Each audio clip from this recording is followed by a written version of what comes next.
존경하는 국민 여러분, 사랑하는 당원 동지 여러분, 더불어민주당 국회의원 고민정입니다. 저는 오늘 절박한 심정으로 민주당 당대표 선거 출마를 결심하고 이 자리에 섰습니다. 민심의 회초리 앞에 우리가 해야 할 일은 무엇입니까? 우리 더불어민주당은 김대중, 노무현, 문재인, 그리고 이재명 대통령에 이르기까지 민주화 이후 4명의 대통령을 배출한 수권 정당입니다. 이재명 정부와 함께 국민의 삶을 책임져야 하는 집권 여당입니다. 국민의 일상과 대한민국의 미래에 대한 무한 책임이 우리의 어깨 위에 있습니다. 그런데 지난 지방선거에서 민심은 민주당의 회초리를 드셨습니다. 특히 2030 청년 세대는 민주당을 철저하게 외면했습니다. 그들에게 민주당은 격차를 만들고 방치한 기득권 세력이었고 계층 이동 사다리를 오른 뒤 걷어차버린 위선적 세력이었습니다. 국민의 생활과는 거리가 먼 이슈로 우리 안에 갈등을 반복하며 국민의 삶을 돌보는 데는 부족한 세력이었습니다. 뼈아프지만 저는 이것을 인정하는 것에서 우리 민주당이 다시 시작해야 한다고 생각합니다. 민심의 경고 앞에 우리가 부족했던 것이 무엇인지 치열하게 성찰하고 대안을 모색하는 것이 지금 우리가 해야 할 일입니다. 소득, 자산, 성장, 일자리, 소비 등 모든 분야에서 양극화가 커지며 K양극화의 그늘이 짙어지고 있습니다. 이념과 진영으로 갈라졌던 대한민국은 이제 격차로 갈라지고 있습니다. 반도체 산업의 호황으로 한쪽에선 수억 원의 성과급을 나눠주는데 청년들은 연봉 수천만 원짜리 일자리조차 구하지 못하고 있습니다. 자영업자들은 영업하면 빚만 쌓인다며 생존을 걱정하고 있습니다. 임시직, 일용직, 플랫폼 노동 등 비정형 노동이 평생 직장이라는 전통적 고용관계를 대체한 지 오래됐고 불안정 노동시장에서 모두는 각자 도생해야만 하는 처지입니다. 오늘이 각박하고 내일이 불안한 대다수의 사람들에게 코스피 9천은 남의 나라 이야기입니다.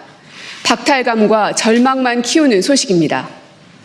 성실하게 일해도 안정적인 삶에 도달하기 어렵고 내 집 마련은 꿈도 못 꾸며 노동소득만으로는 자산 격차를 따라잡을 엄두도 내지 못하는 청년들, 불안한 미래를 걱정하는 국민들, 우리는 그리고 우리의 정치는 이들을 향해야 합니다. 우리는 달라져야 합니다. 낙인 찍기와 멸칭의 언어를 거두고 상대를 인정하고 소통하며 대안을 찾아 나가야 합니다. 우리를 지지하는 당원과 지지자의 마음에 국민의 뜻을 더해 개혁은 개혁대로, 민생은 민생대로 성과를 내야 합니다. 그것이 집권 여당의 책임을 다하는 길입니다. 우리 내부의 단합 없이 외연 확장을 이룰 수 없고 외연 확장 없이 국민 다수의 마음을 얻을 수 없습니다. 선후의 문제가 아니라 우리가 함께 슬기롭고 조화롭게 추진해야 할 과제입니다. 그런데 우리의 모습은 어떻습니까? 나와 생각이 다르다고 손가락질하고 국민은 관심도 없는 누가 누구의 계보인지 따지면서 여전히 우리만의 리그에 빠져 있는 것은 아닙니까? 우리가 권력 투쟁에 매몰돼 국민 삶과 아무 관련도 없는 무가치한 논쟁을 반복한다면 총선 승리도 정권 재창출도 어려워질 것입니다. 그렇기 때문에 이번 전당대회가 중요합니다. 당심과 민심의 조화 속에 민주당이 수권정당으로서 뿌리를 튼튼하게 내리고 기둥을 단단하게 세우는 계기로 만들어야 합니다. 무가치한 논쟁이 아니라 국민의 삶의 질 개선을 위한 정책, K자 양극화를 해소하고 대한민국의 미래를 밝힐 비전을 갖고 토론하고 소통해야 합니다. 청년의 미래를 밝히고 국민의 불안한 일상을 지키는 것이 집권 여당 민주당의 제1의 책무여야 합니다. 그런 차원에서 저는 오늘 국민의 일상에 가장 큰 영향을 미치는 주거와 일자리 정책에 대한 문제의식을 밝히고자 합니다. 자산 격차를 키우고 있는 부동산 문제는 이념적 접근이 아닌 실용적 접근으로 풀어가야 합니다. 대법원과 대검 이전 등을 통한 서울 요충진의 주택 공급 부지 확보, 부동산 매매 중심의 대책을 넘어 세분화된 전월세 대책 시행, 청년 신혼부부 대출 규제 완화, 보유세 핀셋 증세가 아닌 종부세 폐지를 포함한 부동산 세제 종합 개편 등 원칙과 실용의 조화 속에 주거 사다리를 복원하는 데 집권 여당의 정책 역량을 집중하겠습니다. 인공지능 반도체 호황은 기회이자 위기입니다. 상상조차 할 수 없었던 눈부신 호황이 눈앞에 펼쳐지는 한편 그 온기는 제한적이고 청년들은 오히려 줄어드는 일자리에 직격탄을 맞고 있습니다. 맞춤형 정책 설계와 지원을 통해 기업이 신입 채용을 다시 늘릴 수 있도록 유도하고 지원해야 합니다.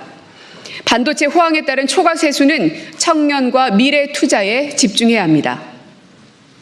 또 민주당도 좀 더 젊은 정당으로 혁신해야 합니다. 청년을 우리가 필요할 때만 호명하는 것이 아니라 청년을 민주당의 주인으로 키워내겠습니다. 청년 당직 할당제를 통해 중앙당과 시도당의 주요 당직 가운데 일정 비율을 청년들에게 개방하겠습니다. 당원 중심 정당, 당원 주권 시대에 걸맞게 당원의 책임과 권한도 강화해야 합니다. 당의 주요 정책 결정 과정에 당원 공론화위원회를 통해 수기 절차를 도입하겠습니다. 당대표 직속으로 청년미래위원회를 두고 청년미래위원회 위원장은 중앙당 청년 부대표로 해 당대표와 직접 소통하고 논의하는 절차를 만들겠습니다. 청년미래위원회를 통해 우리 당의 청년들이 마음껏 실력을 발휘할 수 있도록 하겠습니다. 사랑하는 당원 동지 여러분, 그리고 국민 여러분, 8월 전당대회는 정치가 우리를 위해 무엇을 했나라고 묻는 청년들과 국민들께 민주당 정치가 무엇인지 증명해내는 시간으로 만들어야 합니다. 우리가 어떤 미래 비전을 갖고 있는지 당원과 국민들께 제시하고 신뢰를 쌓아나가는 출발점으로 만들어야 합니다. 그 길이 가시밭길이라 하도 민주당의 승리와 이재명 정부의 성공을 이끌 수 있는 길이라면 당당하게 걸어가겠습니다. 밖으로는 청년의 목소리를 듣고 안으로는 청년을 키우는 젊은 민주당의 길을 만들어내겠습니다. 김대중의 인내와 성공, 노무현의 도전과 개혁, 문재인의 포용과 도약 속에 커온 민주당이 국민 다수의 이해를 대변하고 국민의 삶을 하나씩 개선해 나가는 모두의 민주당이 될 수 있도록 하겠습니다. 윤석열 정부에서 훼손한 문재인 정부 성과를 계승하고 이재명 정부의 성공을 뒷받침하는 민주당을 만드는 데 앞장서겠습니다. 우리부터 하나 되는 민주당을 만들겠습니다. 고맙습니다.